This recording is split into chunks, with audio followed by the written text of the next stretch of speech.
Sylvia. Okay, there you go.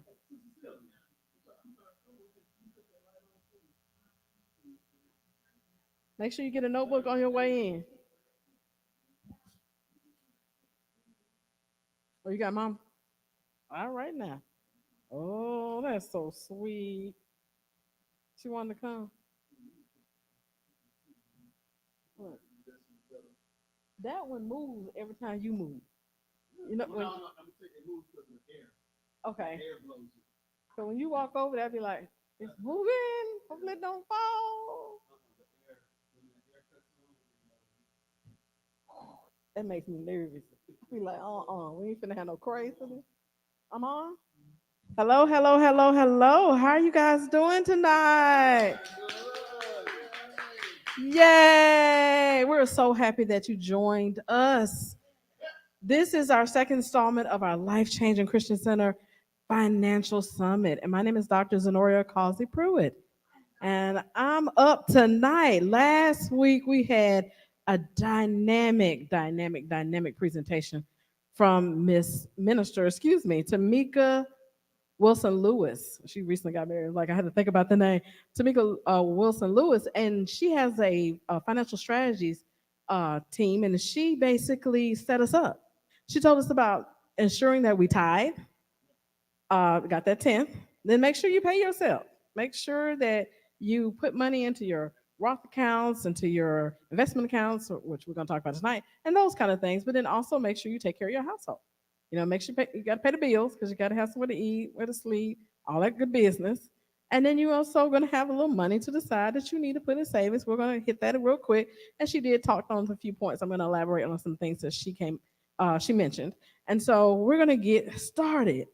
I am also going to give you a few minutes of why I'm qualified to talk about this. I've been doing stocks since I was probably maybe 13 years old. I love, love, love, love stocks.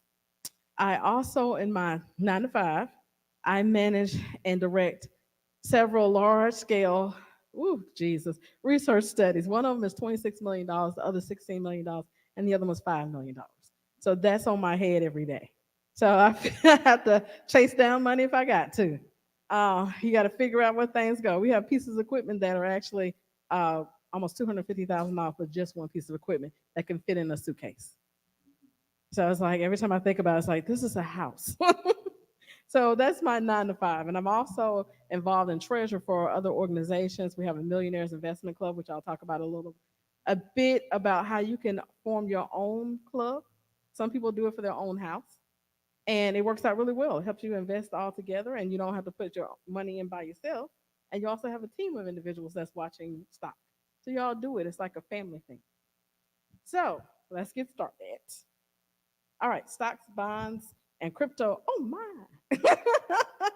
We're going to talk about diversifying your funds. You want your portfolio. You want a portfolio. When I talk about that, that means that everything in your well house that is producing money. So if you got a savings account, you got a job, that's a part of your portfolio, or your Roth accounts that you go with your jobs and things like that. And please, please, please, please, I hope one of the things I hope you get from all three of the individuals that's going to talk next week is going to be Mr. Terrence Armstead, and he's going to be talking about UILs, Universal Life Insurance, and I think annuities too. But we want you to make sure that I hope all of y'all get to the point where you go to your benefits office and say, what are my Roth accounts doing? Because you can do that. You can see exactly what your accounts are doing, where they are, how they are being managed, and things like that. If you don't like it, change it. But have knowledge when you change it. All right. Now, I've often been asked by many Christians, since we are in church, and I thank God for being here. A lot of Christians will say that investing is a part of witchcraft. I've even heard that investing is you not being a good student of God's money. I have. A lot of people talk really negative about investing, but I want to let you know that God said it, not I. So even there's a couple of our verses that I just pulled out. I mean, and actually, this is a couple. It's a lot about investing. You have whole stories, of course, in Matthew when he talk about the servants and the tithes and the talents. That when he buried his one talent, the master came back and said, "Hold on, you didn't do nothing with this talent." And the other servants, they use their talents to triple and double their investments. Then, of course, we have This is one of my favorite verses. Ecclesiastes 11:2, which means invest in several ventures. Yes, in 8. You do not know what disasters may come upon the land. You don't know what will happen to you. So always have money set aside. You don't know if the car breaks tomorrow or you wind up going to the hospital for a surgery and wind up staying there for 3 weeks. You don't know what happens in your life. So be able to be prepared for it. So I'm hoping throughout these series that you get to the point where you realize that is needed. All right. So I also want to sell and in everybody's packet. So I hope you come in, you get your packet. In everybody's packet, my PowerPoint is in there. So you'll see that for our community, I want to see where let you see where it stands. And actually, we ain't doing bad. You know, people talk about us, we ain't doing bad. We had a blip up, as you can see from the chart. I don't know if I don't have a pointer. A blip up around 2021, 2001, 2002. Oh, well, what happened in 2001? Anybody can guess what happened in 2001? Mm-hmm. 2001. Yep, you got it. September coming up. You got it. Ring, ring, ring. 9/11 happened. Now, what happened as a result of that? But also, what else happened? We had global unity. Everybody was mad. Everybody was ready to fight. Everybody was against Al Qaeda. We weren't like rustling and tussling with each other. We were basically on one that we needed to kill this person or do away with this person. We knew that. So I wanted to show you also that the stock market fluctuates according to events.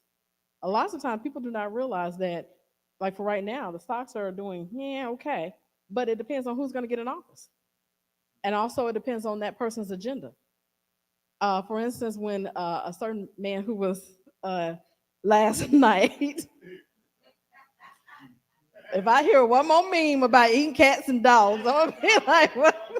I literally, one of my coworkers was walking down the hallway and she was like, "What you eating, chicken or dog?" He's like, "No, I was a cat." I was like, "Okay, y'all is tripping." But he when he was in office, his thing was industry. He loved industry, so he loved coal, he loved anything gas and things like that. So those stocks did really, really, really well. When Obama was in office, he wanted to do more alternative energies, like wind powers and things like that, and solar energy. So those companies did really, really well. So it depends on who's in office that could dictate your stock. Then also, if a company has a scandal, if you got a company and they're trying to oust the president of the company, the CEO, it doesn't do well for stocks. They tend to go down. And that's when I call it being on sale. I love on sale and I love free.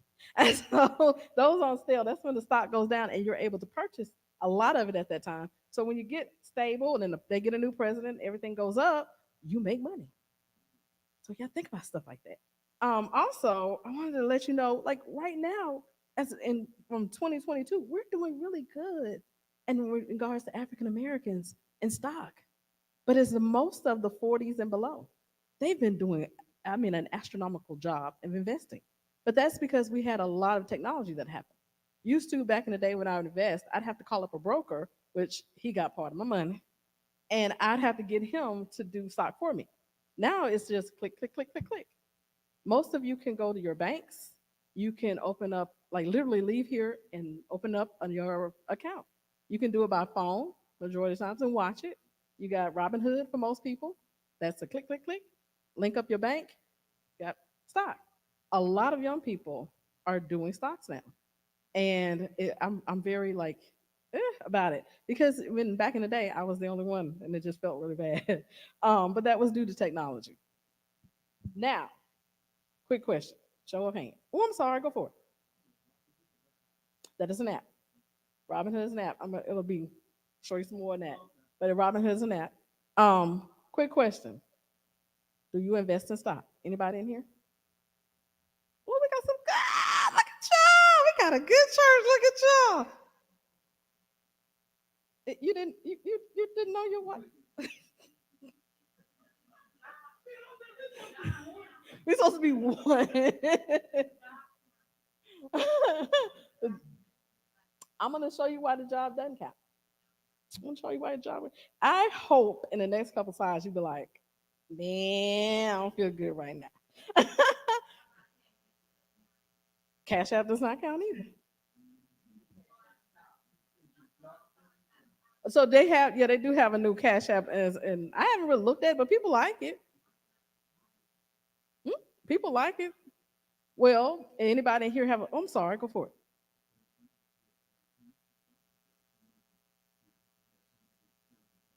And then you can just move along and move that stock.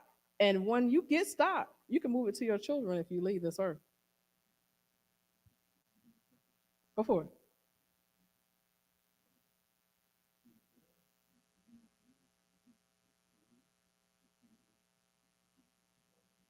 I, I'm gonna show you that. I got that. I got that. Make sure you grab a packet in the back. I got you. So, few people, not everybody invest in stock. Well,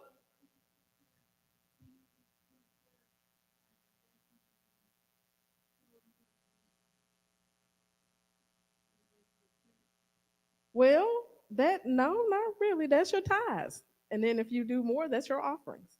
And that's something we're supposed to do. It's an investment into your spiritual, your soul. And also, I'll tell any he sure do. He sure do. I mean, he the best investment, and I promise you, he is 10 times down. He gonna always do what he do with them that stock. What you put in there for the storehouse. Now that is true. Now I will ask a question again. Does anybody have a bank account? By hands, anybody got a bank account? Yeah, you got a bank account. Everybody got a bank account. Okay. So then, do you know that your money is being invested? Yeah, your money is being invested. Did you really think that you put that dollar bill into your bank account and just sit there? No, it don't sit there. It moves around. Your money make money. You don't make any part of it. So I hope that gets you a little bit like, eh. So if you look at the, I guess it's my left, y'all right. Most of the time, majority of the time, 43%. This is Wells Fargo, 2021. Most of them lend money out to businesses. So most people will get a business loan. They have to pay what? Interest. Because we gave you money, right? But whose money did they give? Think about it. Whose money did the bank give? Yeah. Did you get any part of that interest? Mm-mm. You ain't getting none of that money. You didn't see it. But they use your money. Then you have where they sit there and they charge like commercial banking fees and things like that. That's how they live. You overdraft, you're gonna get a charge. And then also they have services. You can go there and do your finances and things like that. So they get their money. But they also do something else. They invest your money in stocks. Did you not know that? They invest your money in stocks. And then they get what we call a dividend, which I'll explain a little later, which is the money that's made from your money that they invest in stocks. Do you get in that money? So literally, your money is being invested and you see none of it. Hopefully that gets you a little bit like, well, I got to get better at this. Your money does not just sit in the bank. They use it. Okay? Oh, see that? Yes, you did. When you turn that fine print, we a lot of fine print at the bottom of that. So they take my money, your money, her money, her money, her money, her money, and they give it to Mr. John, and he go open him a business, and then they can only use a little, so much, but it depends on what account you open.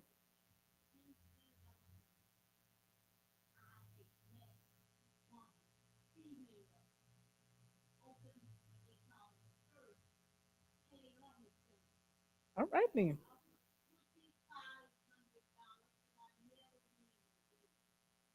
Amen. Hallelujah. So you opened your business.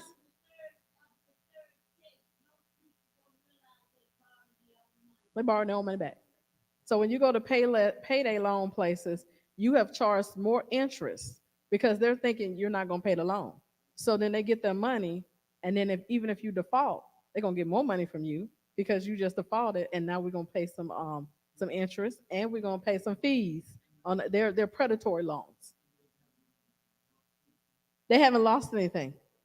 And banks haven't lost anything either. They use your money to go make money. And we got no money. Think about that. I know, but it's cold in here. He's trying to freeze us. He's trying to freeze us. Y'all, it's cold out there in YouTube world. So you got to be in the house. You got to be in the house. Just shake it. Ooh, we cold in here. But I want you to think about that for a second. Let that sit in your mind. That when your money, when you go and you work hard and you put your money in there, you don't like it, don't you? Don't it didn't sit right with me. I don't know about y'all, it don't sit right. And even your employer, for those who work at UAB or whatever major corporation, your company invests the money before you get there. So they get money back off your money. Isn't that and then get left out. Like big corporations like that, mhm, go to your benefits office. You'll see that they use your funds, they go invest. I mean, how does UAB put up another building? They use it off the interest of the of people's money and funds from their salaries. Money got to come somewhere, right? All right, now let's build your portfolio. Hopefully, you're to the point now you're like, I got to get my life in order. I got to start investing because I can't lose out on other things. Okay. So I know it's a lot of small writing. Hopefully online y'all get to see. For those of you who have your handouts and whatnot, you get to see it. So we have a number of types of different investments that you can do, different accounts, different things you can put in your portfolio. And it's going to depend on your comfort level. What's up?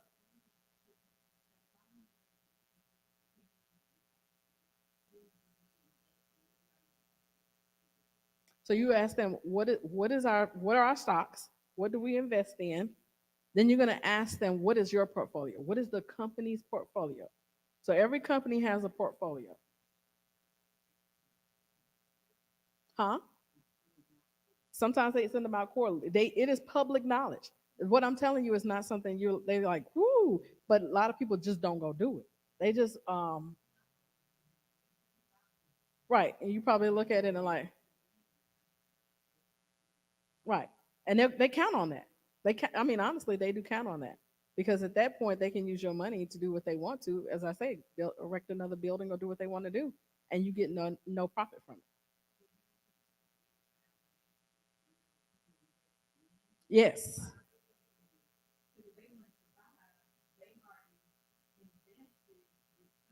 Yep. Right. Good point. Oh yes, you can mimic their exact investment.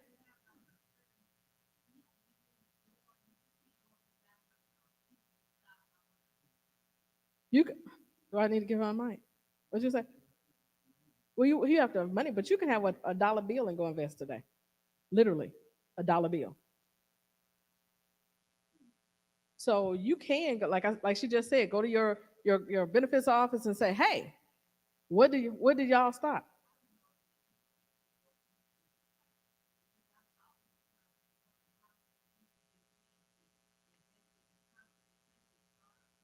Hmm.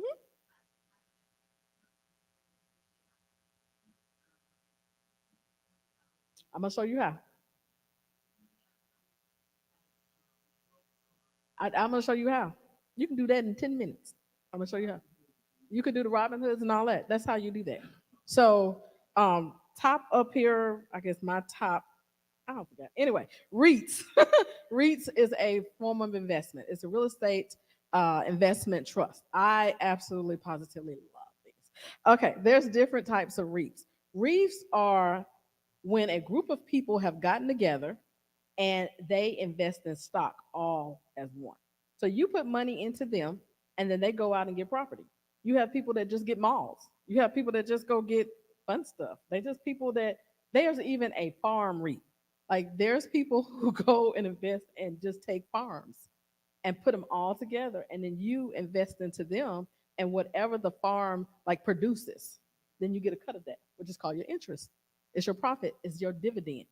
So dividend stocks create what is called dividend. So say I put $10 in, and my $10 goes over here and makes $20. So I made $10 of dividends. So the company, like your companies, will take that $10 and they probably give you a penny back. But you actually can get more than that back if you do it yourself. Like when I'm talking about like UAB, like a Wells or Fargo, or big companies like that, they invest. So they take their money and they invest in like VOO is one, Vanguard is an index fund that they'll invest in, which is a group of stocks, and they'll put money into that. They'll get a dividends from that and get the money back, the interest. You get none of that.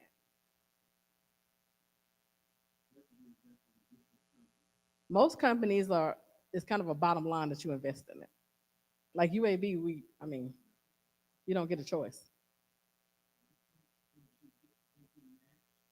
So you have things like TIA, TIA Craft is one that will match it, but still, they're just giving you back your money.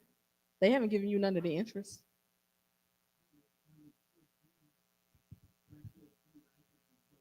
Right. I do that too. Like safe. hmm And then you, like he just talked about risk. We'll talk about that in a minute, but you have to determine what's your risk. If you, it's $20 a month good for you, that's $20 a month. If it's $30 a month, it's $30 a month. If it's $300,000 a month, it's $300,000 a month. But you can start with a dollar bill.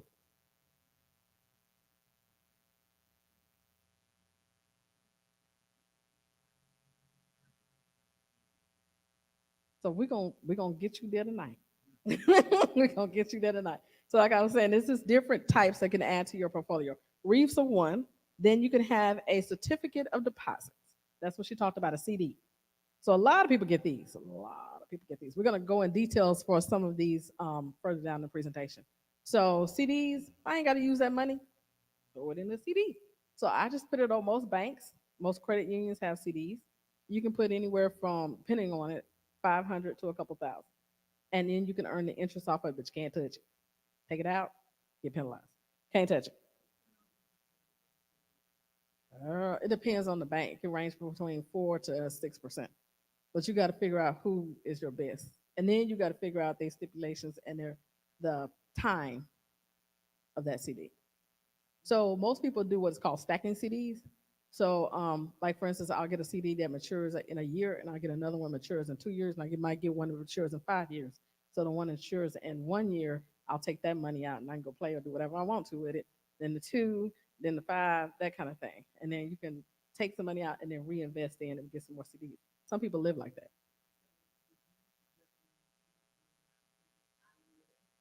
I love IUL better. I love IUL better.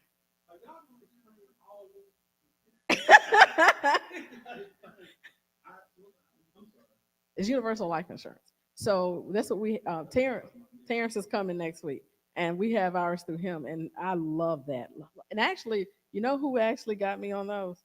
Waka Flocka, the rapper. Waka Flocka, the rapper. So he was sitting there talking about it, and I said, this a rapper. And if you know about music industry, you only got a small window where you are relevant. And then you got to make yourself relevant either by doing something stupid and crazy. I don't really see him around doing nothing stupid and crazy. So how is this nut still making money? And that's when he was talking about it. So let me go and just really do. And then I sat Terrence down and just drilled him. And he answered every single question. And that day, both Alan and I signed up for him.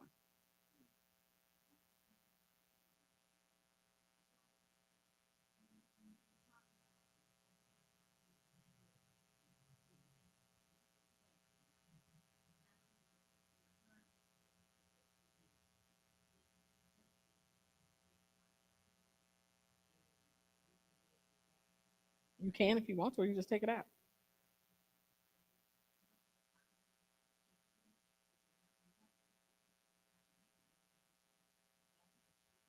Well, a CD matures to a certain period. So it might be a CD for 5 years, 10 years. It has a fixed time and a fixed, it could be a fixed term or an adjusted term. we're gonna talk about that because I got that in the presentation. I got that. I got you. I promise. So what of a CD? I got that in the prison. Okay. I promise you. I promise you. This is the overarching slide to kind of get us wet for each and everything. So then we got the exchange trades funds. Now these are funds that are sometimes considered pools of funds. They can be foreign, which I saw one because we started having some craziness with China. So these are a group of funds that you can invest in. Then you have master limited partnerships. So you can have partnerships with funds. I can say I have a partnership with your company, and you and I, we are going to have funds. You have funds, I have funds. We're going to trade together, and we have a partnership. And then we go money, and you say our partnership dissolves in 10 years. So whatever our stocks or whatever our investments made in 10 years, then you and I will split them up. So you can do partnerships. We can also do what is called a common stock. Now, this is what we're going to really delve into. And this is what you're talking about with Robinhood and things like this. This is for the common people. So this is when a company takes itself, old big old company, and you got 100% of the company. And about 57% of the company is always owned by usually the founder or the board or something like that. So they have controlling interest. Then they split the rest of it up among the common stock, which is us, who can invest. So we're stockholders, things of that nature. That means we take a piece of the pie or ownership of that company. So that's one of the great things I love about stock. Because if you really think about it, you own part of their company. You truly do. And whatever they make, you make. So I tell people all the time, invest in things that you like. If you do, your company is cleaning. If you found a product that you really, really like, go invest in that. If yours is the watches company you really like, go invest in that. You're going to be more apt to think about that stock, look at that stock because you like what they produce. Other people like what they produce. You drive a Ford car. You love Ford. Go get you some Ford stock. You love Nike. Get you some Nike. Uh, Target. Love me some Target, so I had to give me some Target stock. Uh,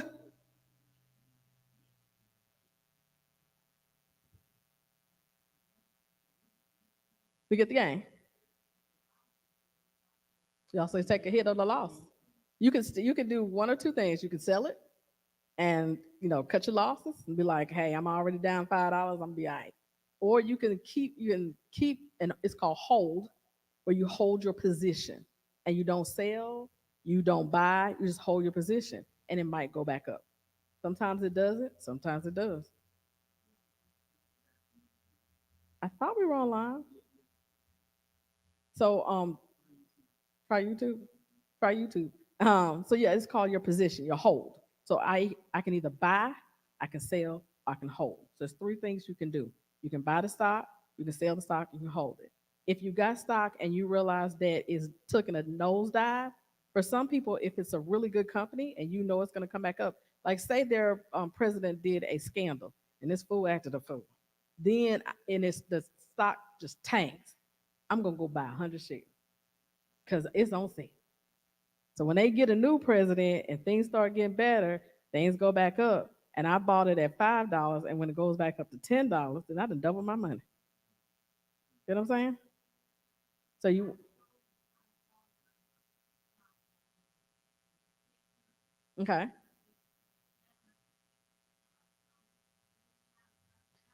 I know it do that. All. You have to find that sweet spot. But then that's when you look at things like the analyst for that company, and I'm going to show you how. So you would look at an analyst and see there's people that this is what they do for a living all day, every day. So they will give what is called a grade. You get an A through an F. So, and they could do an A minus and things like that, where they have looked at the entirety of the company and they have given a grade, and they'll say whether to buy, hold, or stay. And you can listen to them. Some people I know who only listens to them. Some people listen to their heart. I tend to pray. Holy Spirit, let me know what to do, and He will. It's like Tamika was talking about last week. Holy Spirit will lead you and guide you every time. Then also you have preferred stock. Oh, y'all, this is one that kicks me. This is your banks, your J.P. Morgans, your Wells Fargo's, and things like that. These are people with mega money. So they go in there into a company and they'll take out 20, 30% of the stocks that are available at that company. And if they take out 20, 30% of their stocks and the company does well, then who gets the most money? The bank does. Whoever, JP Morgan, whoever, Vanguard, whatever, they're going to get the money. I look common stock, yes, but they get the most. But they also have the most to risk because they didn't put the most money in. So it'd be logical that they're going to get the most return. All right. You also have bonds. Oh, I love bonds. Uh, you can do everything from municipal bonds. Those are government bonds. So bonds, remember back in the day? I don't know if everybody back in the day, in the 50s and 60s, they would have a bond. Y'all remember that? Yeah, my grandmother had one. Savings bonds, yeah. And it's where you take your money and you invest in a company or in whatever you're doing, and they say 5 years, we're gonna look at where we are and we're gonna give your money back and we're gonna give you a part of our interest. You have to let it mature. I remember that. Grandma used to have them in they in get a little certificate and they would have it in the beds and all that, and then they would wheel it down to the next person. I mean, and then stocks been around. A bond's been around for years. Then you have mutual funds. Mutual funds are like our Fidelity, Vanguard, things like that. And you can actually invest into a mutual fund that already has about 5 or 600 stocks in their portfolio. So you invest in their portfolio. You don't even have to have your own portfolio. You just do their portfolio. A lot of people do that. You don't want to watch it. You don't care to watch it. You're like, I want to make some money, but I don't know how to make some money. So I just go to Vanguard because they'll watch over, do what I need to do for it, and I'm gonna invest in their stock because they invest in other stock. It's like a parasite. I always think about it. Uh, so we are talking a lot, and I want to make sure. I know this is really small, but you guys have your papers. Did you get a? Oh, okay. Alan, get you one. But I wanted to discuss some terms with you. So, when Shannon was talking about on Sunday that you have to be kingdom language. Well, finances has their own language. And a lot of time, that's what hangs people up. That's the part that like people are like, I don't know what they be talking about. And I'm like, and then they look at the person like, this is all they talk about. They be like, what? Why they just say it that way? I'm like, okay. When we when we talk about stocks, it is the controlling interest in a company. It's interest, investment, it's ownership part of that company. It's taking a part of that pie. You got 100% of a company. It's like I might own 2% of that company, 3% of that company. It's taking a pie of it. Dividends. That is what your money makes. So if you put in $100 and it makes $20, those are your dividends. Simple as that. That's the money that your money made. So if you invest, you get a part of that pie. Crystal, why your face look like that? Why your face look like that? Is that? It depends on how much you buy. It depends on how much you buy. The more stock you buy, the more dividends you get.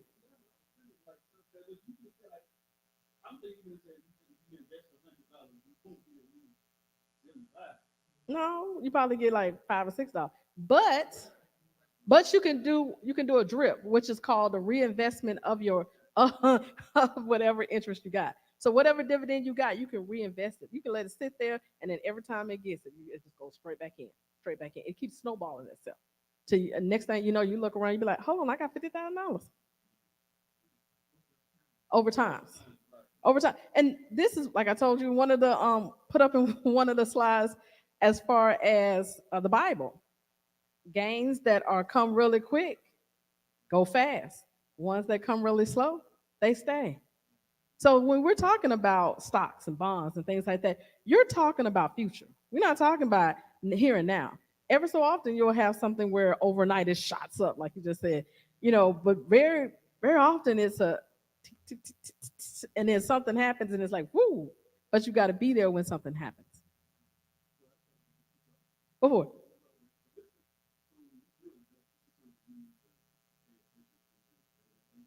Not re- I'm glad you said that. Technology has made it so much better.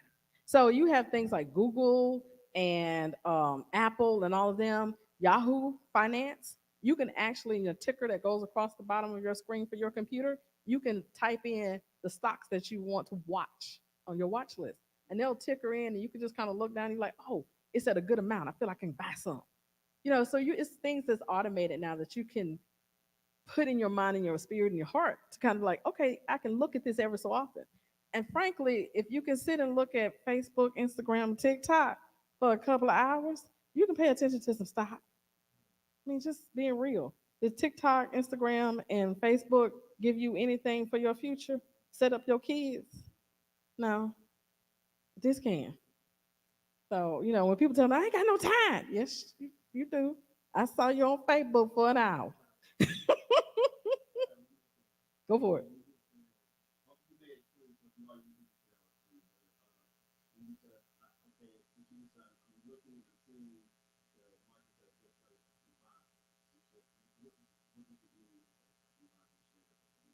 So at that moment, say Apple comes through and it's $10 a day. I mean, it's not, it's a couple hundred. But if it's $10 a day and you're like, ooh, I'm gonna buy some. So at that point, you pull up your Robinhood that your wife has.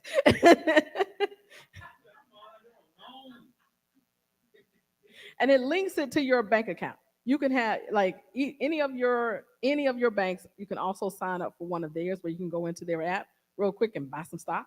So when I say buy, you literally will go in and put what is called a ticker. So every company has a ticker. A ticker is usually either 3 or 4 characters of that person's name. Like for instance, Southwest has Love, LUV. I know that's Southwest. ATI is Allegheny. F is Ford. Some things that I love that I have that I know. Apple is APPL. They are little names, short names. You put that in, you say, hit a button saying, I want to buy. How many shares do you want to buy? So when I talk about shares, it's $10 is for Apple, that example would be $10 per share. So say I want to buy 100, so I want to buy 10 shares. And then you say, whoop, buy. It's just that easy. And then they go and they buy it for you. The company, whatever company that you do it under. So if you do Vanguard, if you do Schwab, or you do Wells Fargo's, they have what is called a broker, but it's done electronically now. Back in the day when I was doing stock, it was actually a person. So I would have to call my broker and say, hey, Sylvia, I want to buy 10 shares of blah, blah, blah. He would have to wait till the market opened the next day, and he would have to go in there on my behalf on the floor and say, I need 10 shares of Apple on Zenoria's behalf. Now you don't have, huh? No, because you're gonna do your own stock.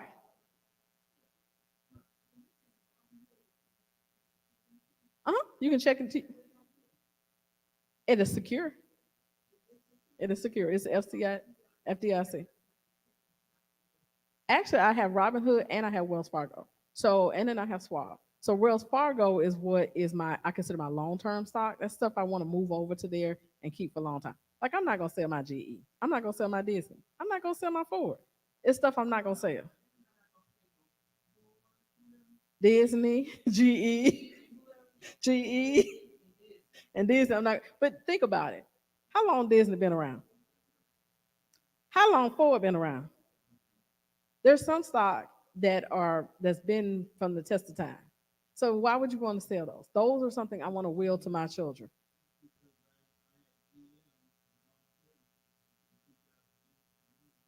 Well, yeah, we got risk, but there's certain companies like Microsoft.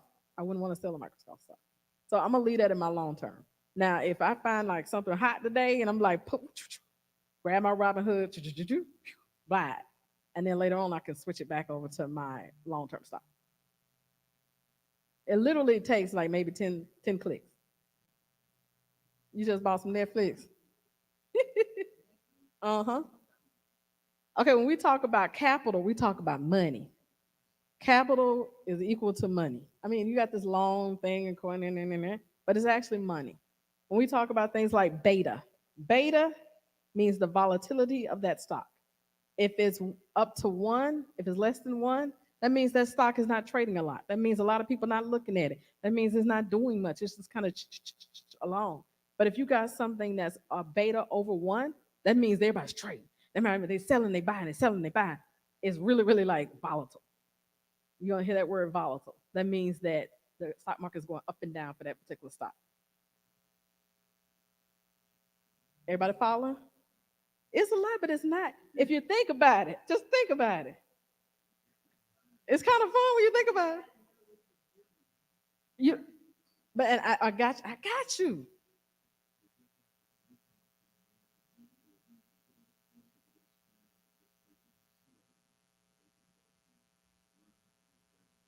I got you already. I got that. All your questions, I got that. Um, then also you have to learn what type of market you have. Do you have a bull market or you have a bear market? Bear, think about a big bear. He's really slow. He's like, oh my goodness, I'm here. That is when the market is really, really slow. It's falling, nothing's happening, everything's kind of calm and direct. It's cool. Then you got bull. Bull mean we about to come in here and tell something. You know, bull in the China shop. So that market is boom, boom, boom, boom, boom, buying, selling, buying, selling, buying, selling. That is a stock that is a bull stock. That stock is going. It's going. That means there's a lot of people that want to buy it. Some people want to sell it. Some people trying to get money off of it. That they're going.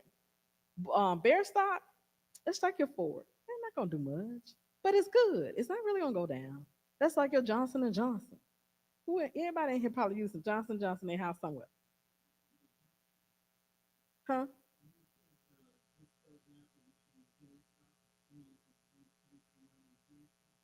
Well, a great thing happened called fractional stock. So fractional stock is I ain't got no Bitcoin. Bitcoin is $57,000, but I can put 500 in it.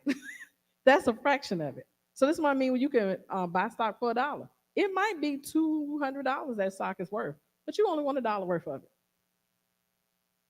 So it's called fractional stock. You don't have to buy a whole share. You can buy a little bit, and then you can buy a little bit at a time. So that's why I was like $20. You can get stock. Another thing I want y'all to large cap and small cap. Large cap companies. That's your big baby companies. That's over $30 million. They got money, money, money, money, money, money. Those are your Walmarts. Those are your Targets. Those are some big money companies. But then you got large, small cap companies. Those are smaller companies. They trade with less, but are quite risky. Because those are companies that can fold in a moment. Or you can have a big company come and buy that company.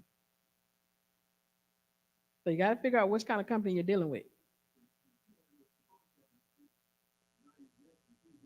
Yeah, that's small. I know, I know, I know, I know, I know, I know.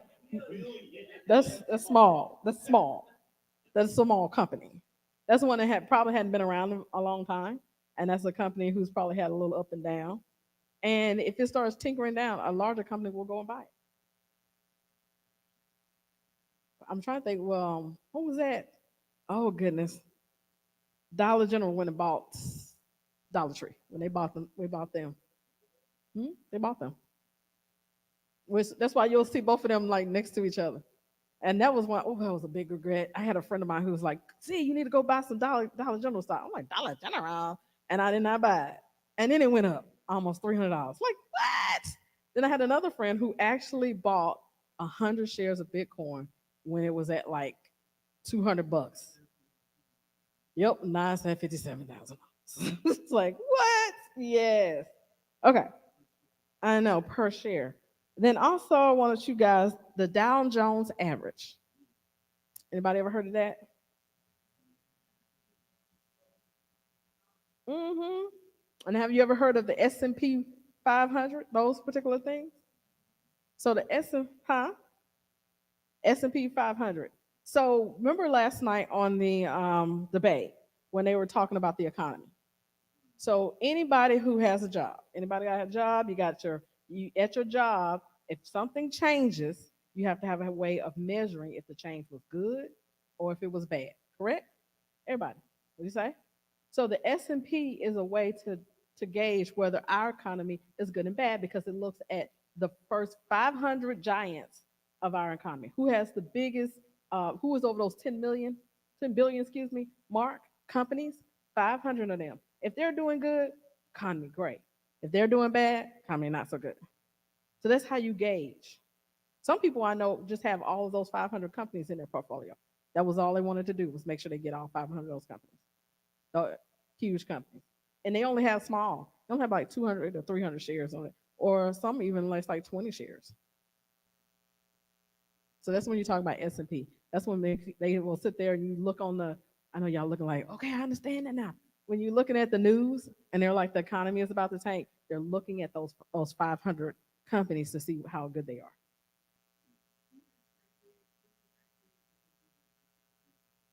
how much they're doing as far as revenues, as far as spending. So I can't sit up here and spend all this money and I'm not making money. But if I'm spending money and making money, then hey, I'm doing good. That's basically how a company. And then also you have to look at what the company is doing at that moment. So if it's a company getting ready to buy another company, then it's going to pull all its assets in so I can make sure I can get enough money to buy that company. So it might not pay out dividends at that moment. It might be in a hold position, but you hold it to make sure to see it going to get that company, pull it over, and then the stock will go up.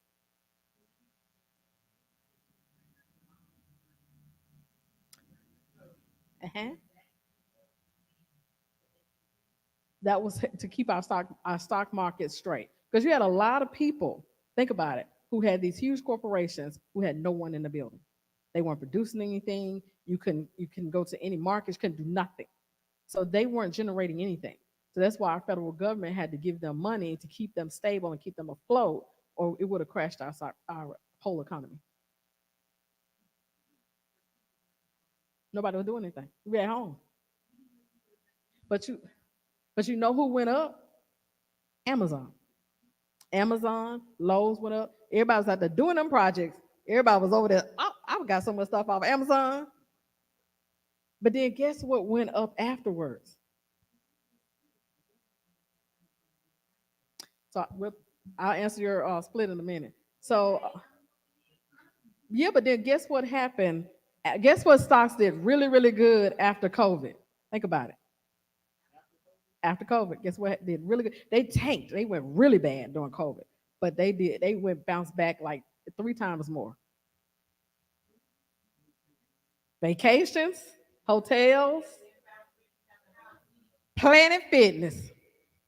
Planet Fitness, y'all. Everybody and their mamas at Planet Fitness. That stock went up 4 times more than it was before it was there because everybody was at home getting fat.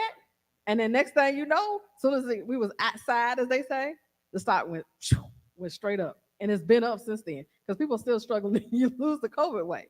So that's when I say you have to pay attention to what goes on in the news in order for you to gauge the stock market.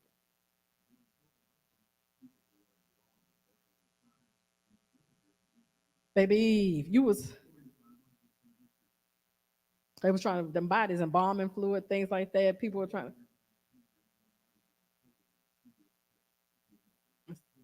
Hmm. I can believe them. Like embalming fluid, anything that deals with like mortuary, all that stuff. Hmm. Healthcare, all those stocks went up. Huh? Well, I gotta look at what company makes it or who makes the ingredients of the company. And that's what you just have to pay it. Honestly, it's paying attention, like you have said before, is that we pay attention to the Middle East. We pay attention to what goes on in Israel and whatnot. It's what goes on in the world. When Hamas bombed Israel, guess what happened to the stock? It went down. People were scared. Who want to go out and buy anything when you're scared? And then if you're thinking that might that will affect our economy, what are you gonna do? You're gonna hold your money. Ain't nobody gonna spend that.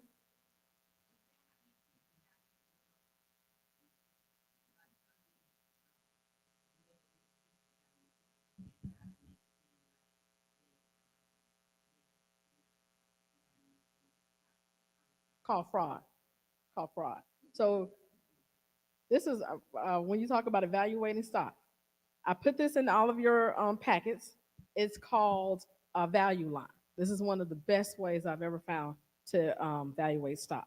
So this little orange looking, yellow looking packet thing, and it will show you exactly how to read this. So a value lines, maybe and it was created gazillion years ago, probably back in the 50s or something.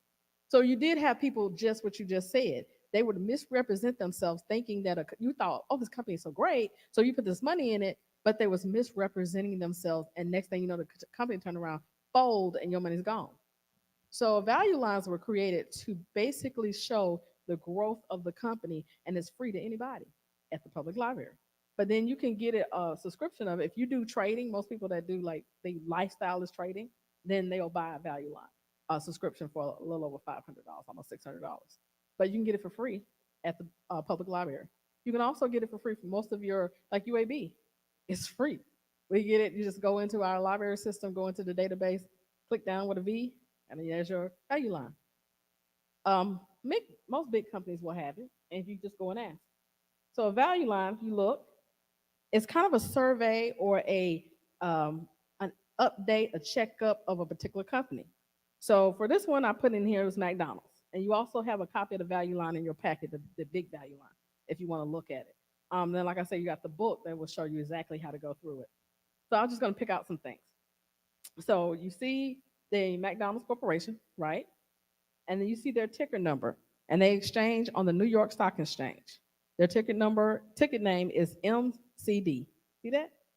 So when you refer to it or when you want to buy it, you would buy it as MCD. McDonald's and New York Stock Exchange. Y'all realize there's more stock exchanges throughout the world. You have China has one, Japan has one, a different place, even Canada has one. And you can buy stock on those. Now, be real, our federal government does not want you to exchange on those. So there are higher sanctions on. So you might be penalized a little bit more because they want to keep money here.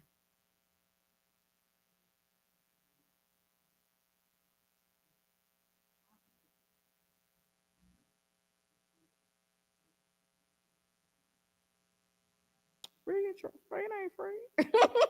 I mean, you're gonna have fees and things like that, but they can just put sanctions to see where you're doing what you're doing, and they really honestly, want you to keep your money here in the United States. It's penalization. That means they might charge you a little bit more, things of that nature. But you can do another stock exchange. You can go to another country. Okay, so you're going to look at the ticker, and then you also look at what is their percent price, which is the price of the stock at the moment, which is $269.30. That's what it's trading at. Got it? That's how much you, or you can pay a fraction of it. Like I said, fractional stock. Say I only got $20. You pay $20. I,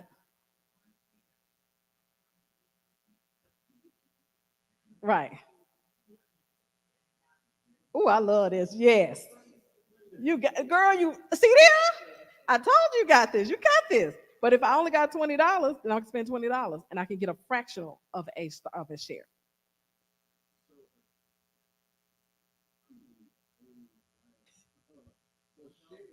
A share is my hold or my ownership in that company.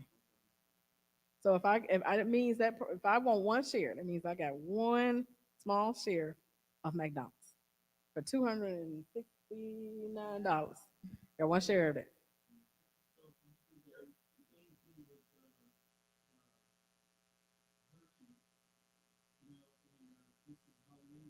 Mm-hmm.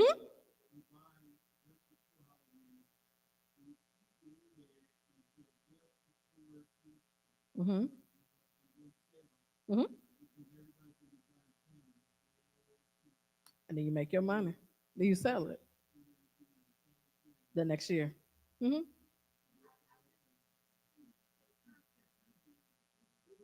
And you have like,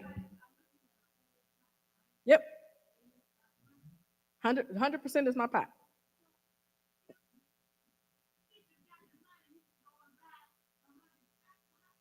So if I'm putting it in terms of this church. Okay, this church, we got this church. Bishop owns 57% of this church. Everyone in here has a share of the church. So we're all part owners of this church. But say Bishop says, I don't want y'all to own no more of mine. And they've done this before. I don't want all these shares out there. Then he says, I'm gonna buy yours back, I'm gonna buy hers back, I'm gonna buy yours back, I'm gonna buy it back. But he got to buy it back for what it's worth now. You might have bought the share from him for $10, but now it's worth 50. So you're gonna be like, I want my $50. So give me my money. So he has now have to pay you what the share is worth.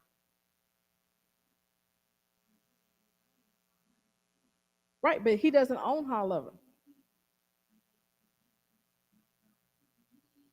Yes.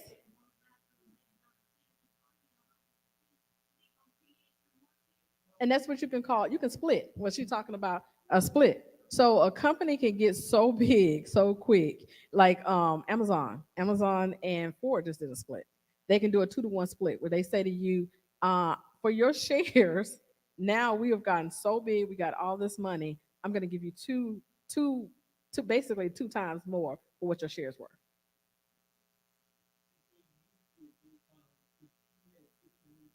Right. To give to us. Right. And then you take some, he takes some, but Bishop still has the control and interest of the church. I mean, he whatever he decides. But you'll still own parts of it. As a shareholder in the church, you have the right to say something to him. Oftentimes shareholders will get together and make a decision about a company that now the owner of the company has to honor. You don't have to. You can go to shareholder meetings. Actually, you can. So once you own a share in a company, they'll have shareholder meetings where you can walk up in that meeting and say whatever you want to and ask every question you want to ask. And because you now own the company, you own part of that company. They send you, yeah, they send you for the votes too. You send a vote,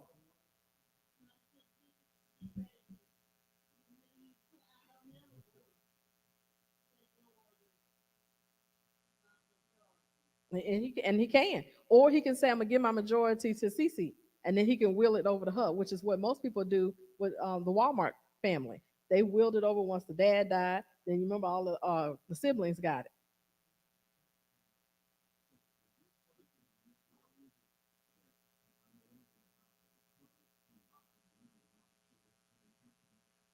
They buy because of the gain and the capital that has been put up. So I can't give you. So say my company brings in 10 million, and I'm gonna keep 5, and I split it all out. Now I can split that dollar into 2 50-cent pieces. So that means you get a part and Carolyn get a part, or I can split it 4 quarters, and you get a part, she get a part, she get a part. That's what we're talking about when we're breaking it up. When you're saying like how many people, it just depends on how it's broken up. So say you have 10 shares of it, and I gave you $10, but I took $5 and broke it up amongst all of them over here. That's by your choice. So you can choose. You got a revelation. So you can choose. That's what I'm saying. How you can choose the amount of shares that you have. The more shares you have, the more interest you have, the more right you have to whatever your money produces. So if you put in $10 and he only put in 50 cents, then when I start making money off the money that I got from both of y'all, I owe you more because you gave me more, right? Because he only gave me 50 cents, you gave me $10. So I need to give you more because you had a larger risk than he did, right? So that's how it goes. I got more power. So like I said, and then I got more since you got $10 and he only got 50 cents. When some go down, who am I listen to? You, because you got more money. You just ignore him. You're right.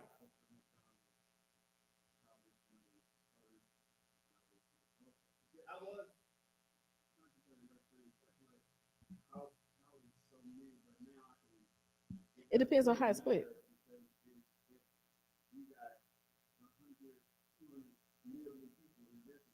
Hmm.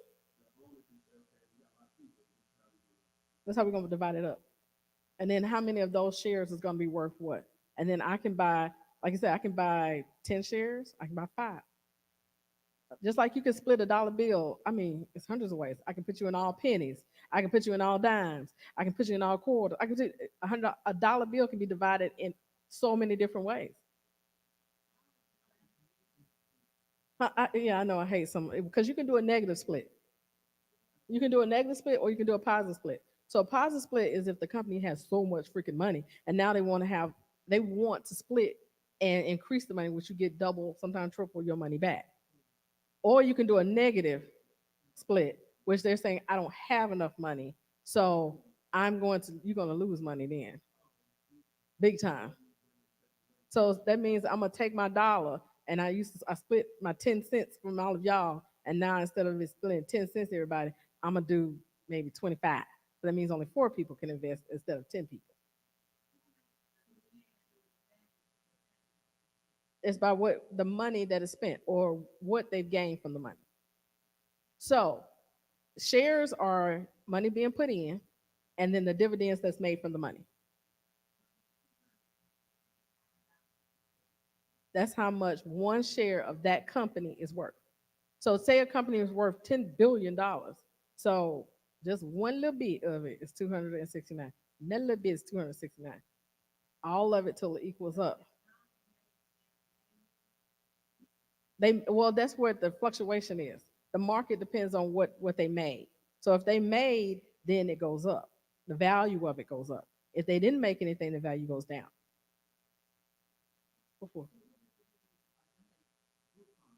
Uh-huh. Uh-huh. So they did a negative split. That's a backward split. It took 9 of us because the company can reevaluate its money and what's its finances. And at that point, they can say, I got too much out there. He can say, I got too many of y'all's opinions out there. So I don't want that money. I'm the pastor. I don't want all them opinions. So I'm just going to do Gaden and I'm going to do Crystal and I'm going to do Carolyn and I'm going to do, and all y'all, I'm going to have to buy y'all out. I'm going to get rid of y'all. Then he has to give you money to, but he's not. But then I'm not. He's not gonna give you his back if it's a negative way. He's not gonna give you back what you pay or what you put in. Uh huh.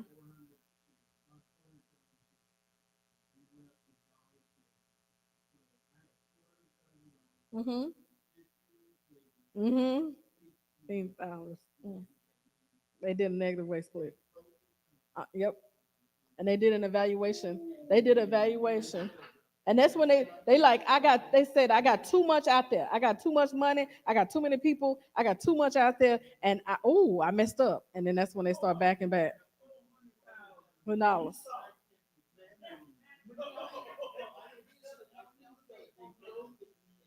They split it.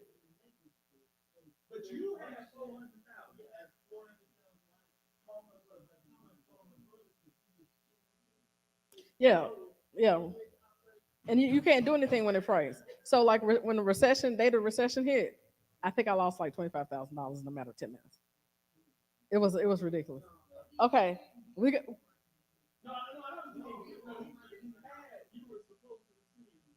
receipt. Right, they want to sell it another time, and then right before, and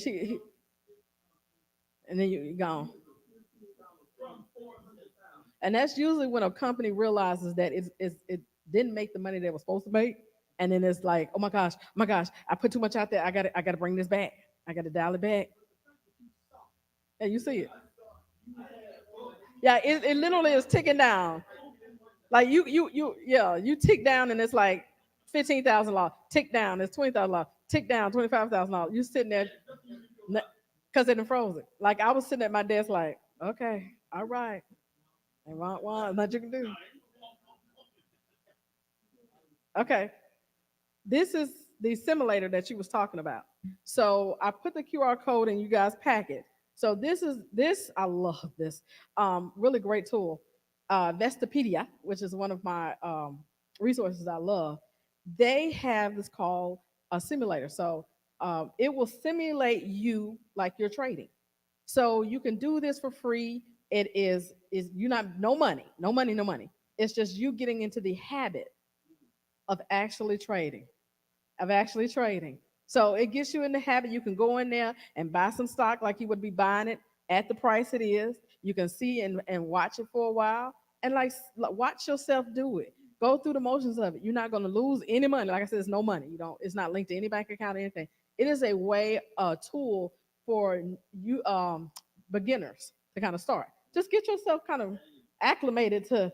I got to look and see where things are, how to tick things off, how to look at a share. And then, like I said, in your packet is the value line. So you're going to look at, it's like this yellow book in there. And you look at the value line of how to read a value line, how to evaluate the company. If the company goes down, you have to look at the seasons of a company. But he was talking about different things at different seasons. Now, question. When do you think Disney makes the most money? When them chillings out of there. So what you think happens to Disney stock during the summer? So they report out, usually after the summer, they're going to report out the next quarter. And so at that point, the stock is high. So a lot of people, like you said, will sell it at that point. And then when it goes, cold and wet and rainy and all of that, it goes down, of course. And then you can buy. And then and you do it again. Do it again. You just wait. You just using the money from the stock. Yeah, well, yeah. Hold on to your money. Like I think your daughter was telling me that y'all own some land, and I was like, why don't you have the person lease it? Don't sell your land. Land is very, very like a good commodity that I always have. Anyway, so this is a simulator that you can use to get yourself acclimated. Now, when you're ready for the big dogs and you're ready to do yours, these are a couple that I like, and I have Schwab, I have Robinhood, Vanguard. I'm thinking about Vanguard another time, but those are ones that you might want to invest in. So, and I say invest $100. That's most people go out to eat at a nice restaurant. You're gonna spend $100.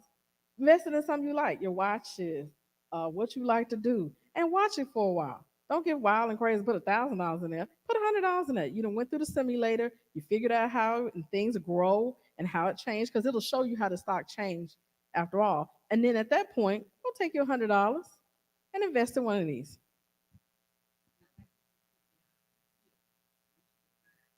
Always. Now they'll try to do that. So it's a little bitty thing that they'll put, and some of them, Vanguard I know does, they'll leave it clicked. So when you get ready to make a trade or you get ready to do something, a little broker will come up in a little box and says, "Hey, do I need to help you?" And you'll be like, "No," but they charge you for him. And you'll be like, "I just wanted to buy my stock," but they'll charge you for him. So make sure when you're going into these, you unclick that because you know what you know.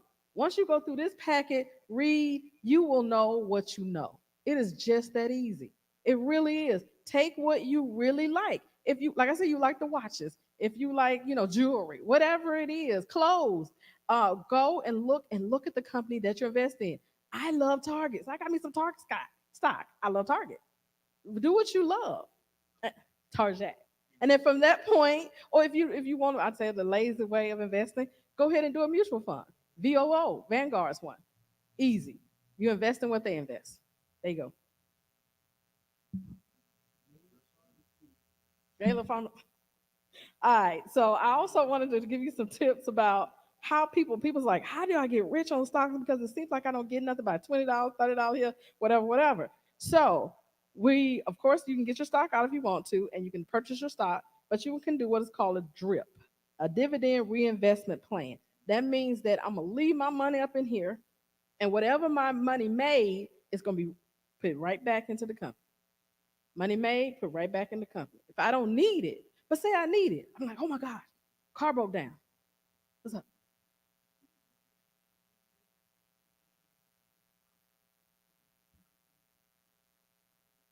Yes, but I'm gonna show you how to wait not to pay no tax. So you can reinvest it, and you keep reinvesting. And say you put $100 in, but your dividends keep reinvesting, and now you at 300. So maybe you like car broke down. I'm gonna take $100 out. But did you lose anything? You only invested 100. Now you have $300 in there. I need $100. I took it out. I still got $200 in there, right? So I ain't lost nothing. And actually, I got money. So it's a way for you to actually have money. So just in case emergencies happen. Some people want, I mean, I'm honest. Some people want to do a trip, and they be like, "Look, I'm gonna take this money out because I'm gonna go buy me, get me a plane ticket. I'm gonna go." And they do, and they might come back and they do like the little seasons thing, and they say, "I'm gonna get that money," and instead of reinvest it, they go on the trip or they go buy a car. Then you have what is called my father does mailbox dividends checks. So you don't have to have your dividends go to be reinvested. They can come to your mailbox. You say every quarter I want my dividends come to me. And some people that's how they live off their retirement. They don't even touch the stock that's in there. They don't even touch the money they invest. They just get the interest off. And it comes right to their check. No. Pyramid scams. No, you lose money. But it's scam. Okay. And then I put an example in there for dividends for you guys. So dividends is what the stock made. That's how much stock made, and I get my part of it. So when, like, for instance, with the example here, it says you got 100 shares of a company for $10 each, and that means you invested $1,000. Company A pays out a dividend of 0.30, 30 cents, 30 cents per share. So now the person will see $30 on top of the money they already got in there. So now they got 1,030. And I know you're saying that's not much. Yeah, but say if that stock the next day go up to 10,000. Or say they got a new CEO that's a bad woman. She the bomb. She knows she got it all good. She a Delta, of course. And she sits there and she like triples. I mean, she come up with something innovative, and that stock goes up to $100,000 a share. How much money you got in? All right. Yeah, take your back. Keep the rest in there. And anything. Take your money back out. Enjoy your $1,000. Leave the rest in there. If it goes, it goes.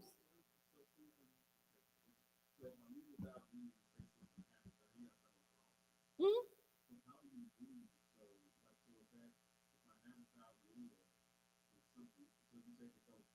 Go down. Right. But you can eat, like I said, you can do three things. You can hold it, you can buy some more, or you can sell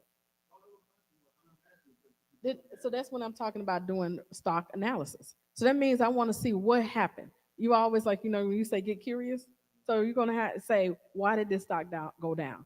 Did it go down because we got a bad CEO and they're gonna get a new one in? I'm gonna wait a mile and hold it. Did they go down because they got a scandal in the news? You're like, buy some more because they got a scandal. It's gonna go back up.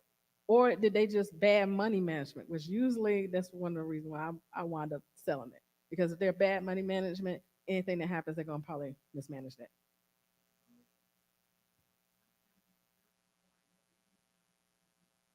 Some leave me alone. Do y'all get free service? Y'all get free service.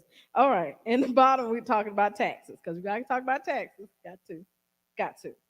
So when you're doing all of these accounts and things of that nature, you got to pay taxes.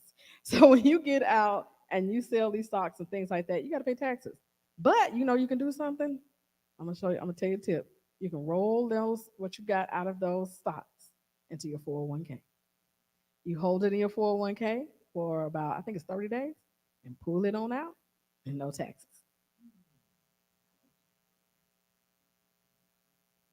Huh? You act like you ain't understand that. I know.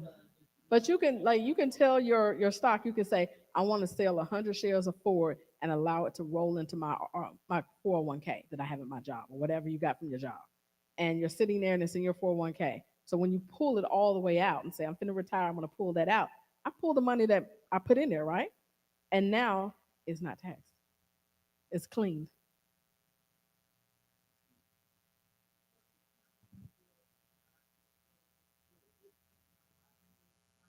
You can transfer it.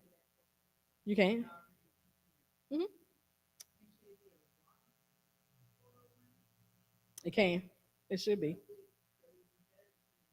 Put it in the raw. So when you come back out, you ain't got to pay no taxes on it. Anybody want to pay no taxes? We trying to keep money. Remember, we're trying to keep money.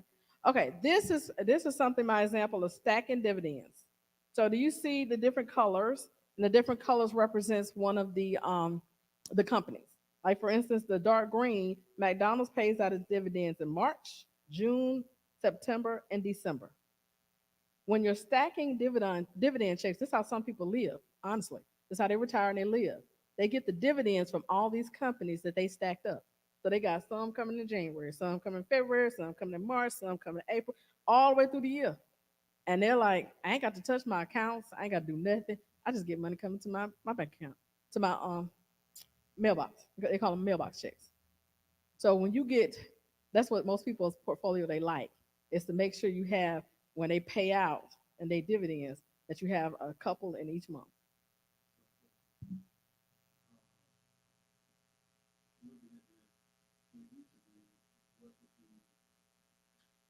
Like how much would you get? So say it just depends on how much you have. Say if I got one share of let's see, Walmart. Yes, if you got shares made now, so then you only get small. I mean, just like he would only put 50 cents, you only get part of that. If you put more, you get more. That's why the bigger companies, the Vanguards and all that, who put more in, they're gonna get more of the dividends. They get more of the profit.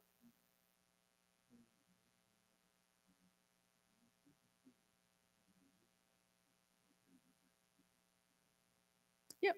And like that's why I say do the research on your company. They do, but most people will consider. So when you're building your portfolio, make sure you have some that's like trudge along. Get you some Ford. Get you some stuff that's not gonna do nothing, but it's there. It's chilling. Get you some GE. Some stuff that just really. Then you're gonna get some stuff that's kind of mediocre, which is like your Tesla. That's relatively new, and you got yeah, you got Tesla. You get your Apple because every time they get a new phone, y'all Apple people, and, stock go up. But then you're gonna have your volatile ones. You're gonna have your ones that like trade. That's your who was my last one I bought? Plug power. Plug power is plugs that for the EV cars. That was a risk for me. Because I mean cars sit around, they do. If they don't, they don't. I'm gonna lose that money. But I have enough in the Tesla, I have enough in the Microsoft, I have enough in the Apple that if plug goes down, which it did, it balanced out because I made enough over here. So when you have your portfolio, you want a little bit of everything in it. You're gonna have your REITs, your real estate ones, because y'all are gonna have real estate. You're gonna have a couple of CDs, you're gonna have a couple of bonds. They're gonna mature at a certain time. You're gonna have some stocks that are, like I say, A1 day one. They always there, and you're gonna have some ones that might be a fly by night, but you have enough to balance your risk. What you look at me like that for? Okay, next thing up. I'm trying to blow through this, y'all. I'm sorry. Crypto. Crypto. When the crypto came on the scene, it messed up some people. Yes, it did. So crypto is basically virtual currency. So people call it money in the air. So crypto, you have to have something to stand behind the crypto, like gold or something like that. But crypto, it can be traded very easily, and it's traded across uh, foreign lands. So I can do crypto in Canada, I can do crypto in China, I can trade off crypto with somebody else. That our federal government does not like. They have tried very hard in the past couple of years and haven't been able to do it. I kind of think because some people are probably washing each other's hands, but they want to sanction it. They want to figure out a way that they can control it because they don't get no money from it. There's no middleman. There's none whatsoever. That's just you and a computer. And it's almost like a bank in the air. Most people call it a virtual bank. It's not a brick and mortar. It's people trading monies and trading things, but there's no bank to go to. Now you have Bitcoin or crypto coin ATMs. We have about 10 or 15 here in Birmingham, and they're located at different places where you can go get your money out of there. And you have to have what is called your wallet, and then you have to have a key. Which a key is just like this huge long digit. You put it in there, letters and numbers, put it in there, and you get money out. You know something? I'm not gonna go there with you. Well, that's true. You can launder money from that because you have it's for deal with foreign currency. So I can put all my money in cryptocurrency, Bitcoin, whatnot, and then when I get it back out of the ATM, you don't know where the source of that money came from. You don't know if it's drug money. You don't know where the money come from. Now here, federal government is gonna say, how you get $10,000 in your bank account, and I know you don't make that. So they start asking questions. Money appears in your bank account tomorrow. You $1 million appear in your bank account tomorrow. Y'all don't think they're gonna ask where you get that money from? And then and then the federal government gonna be like, I want my piece. But if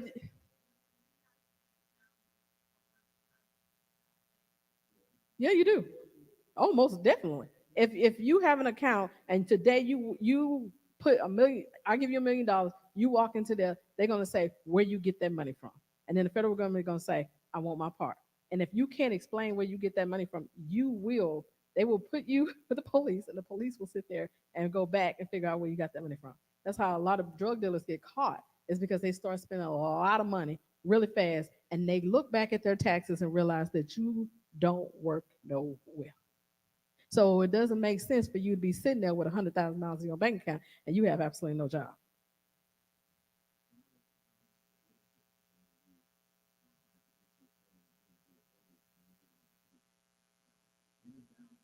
Hmm.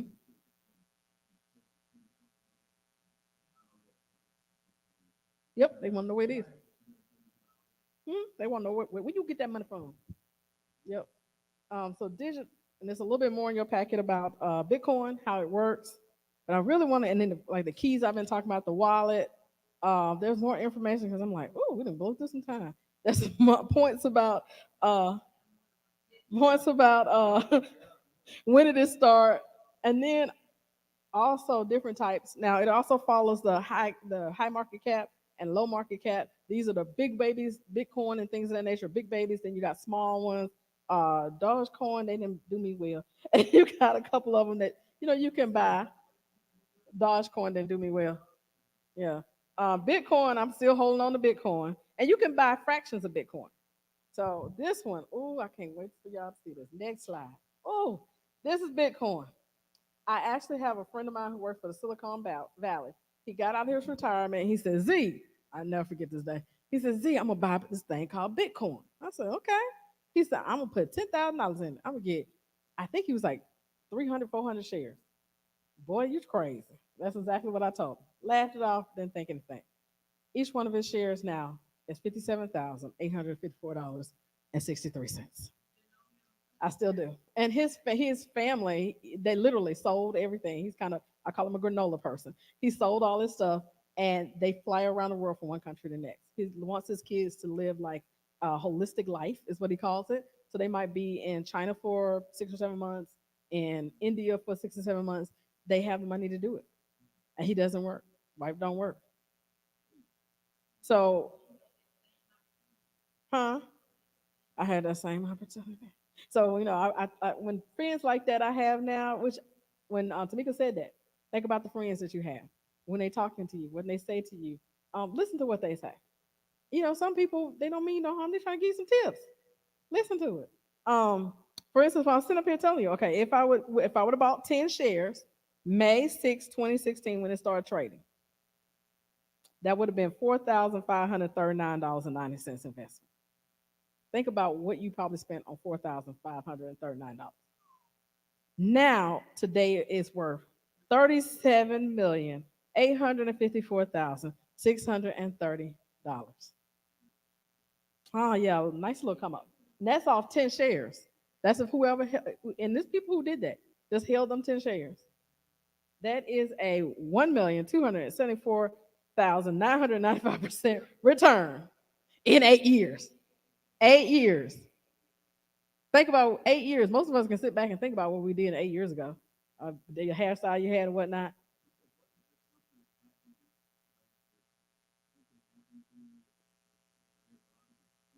A lot of people pulled out. It took a dip. It took a dip a couple times.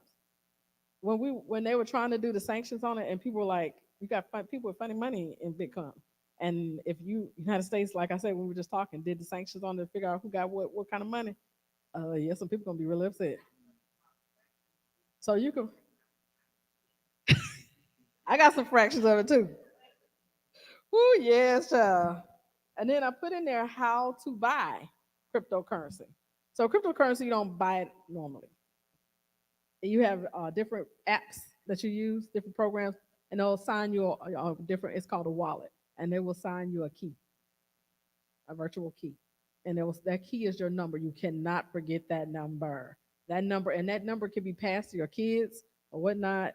Always, I'm talking about anything that you invest in. Make sure you have a benefactor because you don't know what happened to you on what day.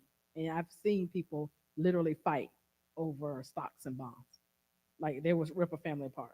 So these are some of my suggestions on as far as buying. Mine is on I have Coinbase, my personal, and then I have some benefits of cryptocurrency.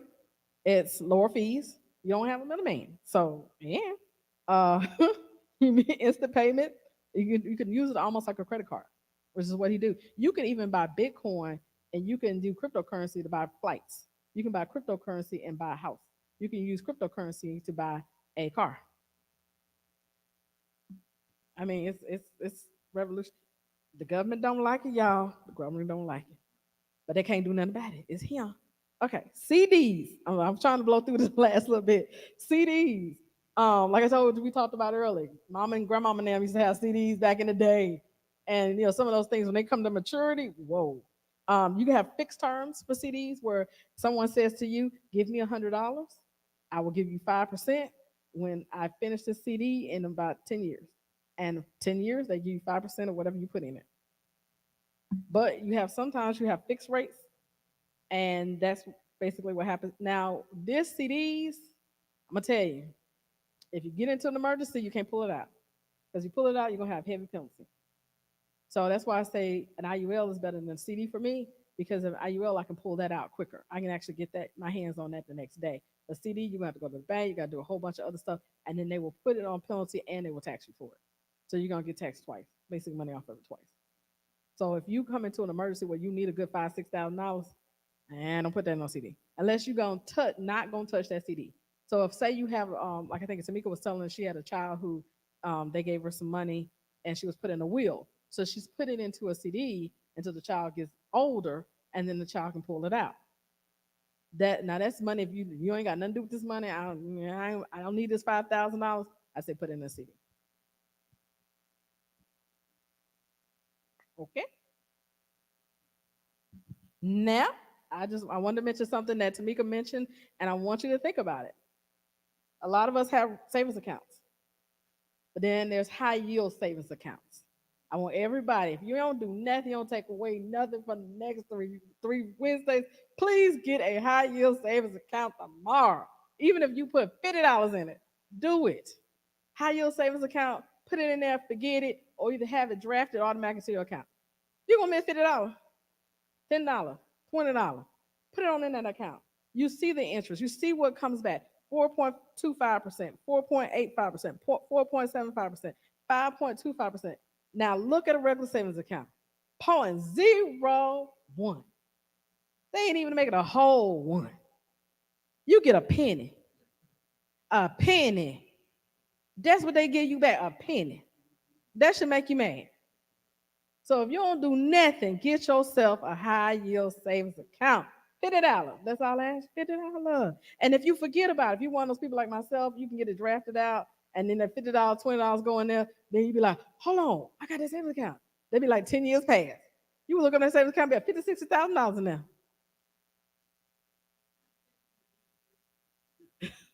Why you look like that? And see, this is hard for people who they only have a regular savings account and they have a regular checking account. It's hard a concept for them because if you really think about what you spend in food in one day. Most of us will go to McDonald's. McDonald's $20. And then if you go home make a sandwich, you take the $20 that you made there and you could have invested in that. Anyway, so this I didn't put in your packet, but I should have. This guy, I love this story. This guy named Damien, what's his last name? Damien Williams. His mama, he was being disrespectful to his mama. And his mom, he wanted some Jordans. So mom gave him $30 and told him, yo, you go do what you want to with this money and go do some stock market. 15 years old. In a matter of a couple of years, he made $55,000. He sat at his home and traded back and forth. He sold stock, bought stock, traded stock. He taught himself how to do stock. 15 years old. 15 years old. And I love it when he said I could just play video games, but he would rather put the work in and own part of the company that makes the game. That's what you do when you get stock. You own part of the company that makes the game.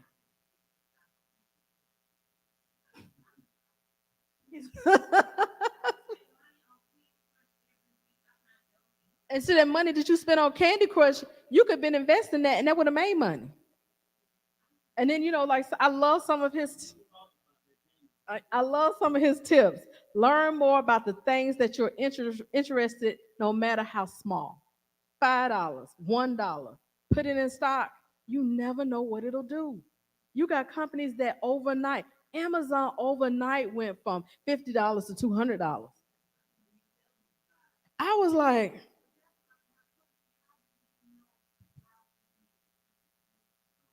watch. I just told you, watch the news and watch your life.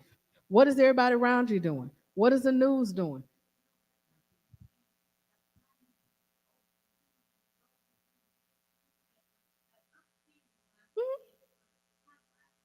So this is what you're gonna do. You're gonna go to the part that says about Candy Crush. There's a little button that you just say about that candy. So you're gonna go down there. You're gonna see the company that makes that game, right? So you're gonna look at the company. You're gonna look it up on the Nasdaq or put the ticker in. See if it trades. So if you see if it's being publicly traded, that means that they put themselves out there to divide their little shares up of their company. And if they do, buy some. Simple as that. Look at what you and your life do. What is what the people around you do? What do you like doing? You see everybody, huh? It's hurricane season, so Home Depot about to go up because everybody got to go and they get that water. They got to get that plywood. Look at life. If you look at life, you can do stop. Just like you told us, look at the Middle East so you can look and see what is going on in the prophecies in the Bible. Look at life. You look at life, you can actually profit off of what's going on. And then I love his last one. Don't wait to be great. Don't wait to be great. Don't wait to be great. I'm so serious. $5. Go invest you some stock. I gave you the simulator. Go and test it out. Didn't you? Uh-huh. They're online though. I don't think they have a Rick and Mortar. And then there's a black banks. They're black owned banks. A lot of black owned banks have CDs. Was it Al American? Is a black? Huh? One United. Al American is a black bank here in Alabama.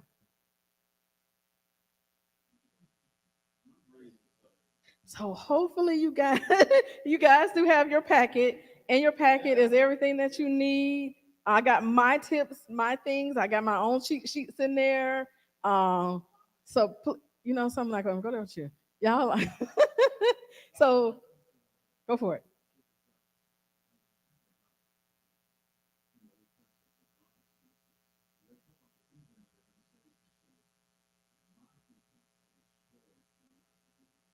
Hmm.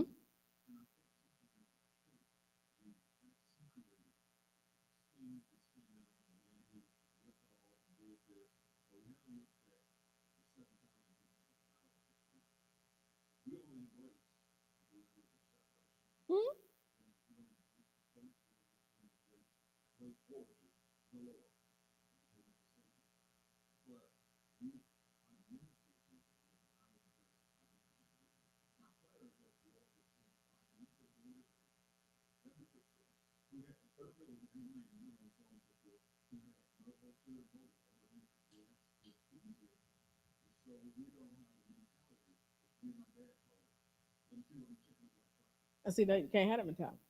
You can't have them in town. But then, and it's churches that invest. They don't even care about the ties of their community. They invest their money and they get their dividends, their money off their stock, and that's how they pay their lights. They don't ask any money from the church.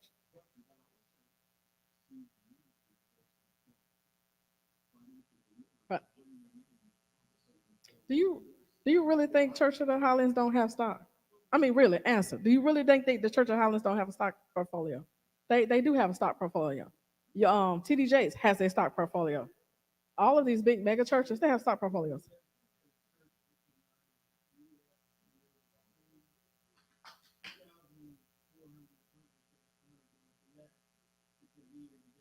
Mhm.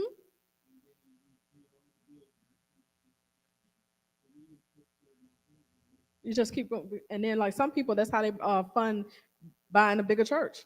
They do investments, put it in a Vanguard account, things of that nature, get the money off of it, and then they will put the down payment for another church.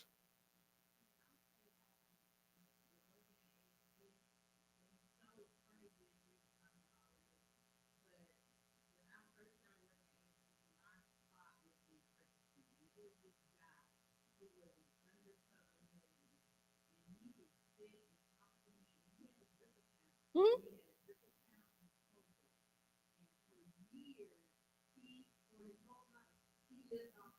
Mhm.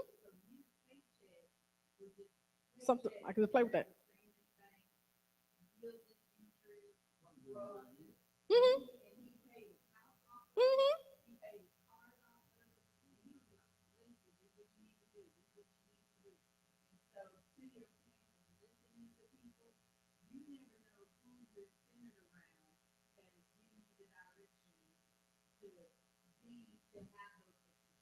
Right. And as he said, don't wait to be great. Don't wait to be great. I absolutely love stocks. I had Jayla was back here like she been back there just waiting patient. I'm sorry, Jayla.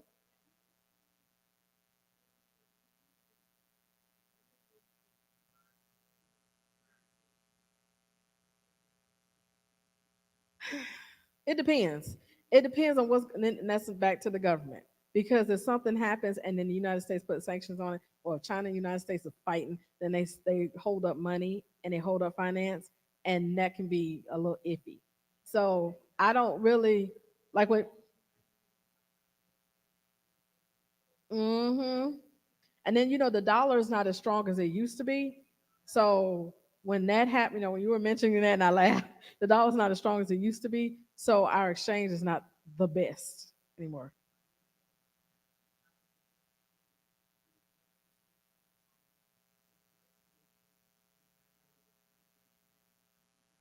It's going to kill our dollar. It's gonna destroy our dollar.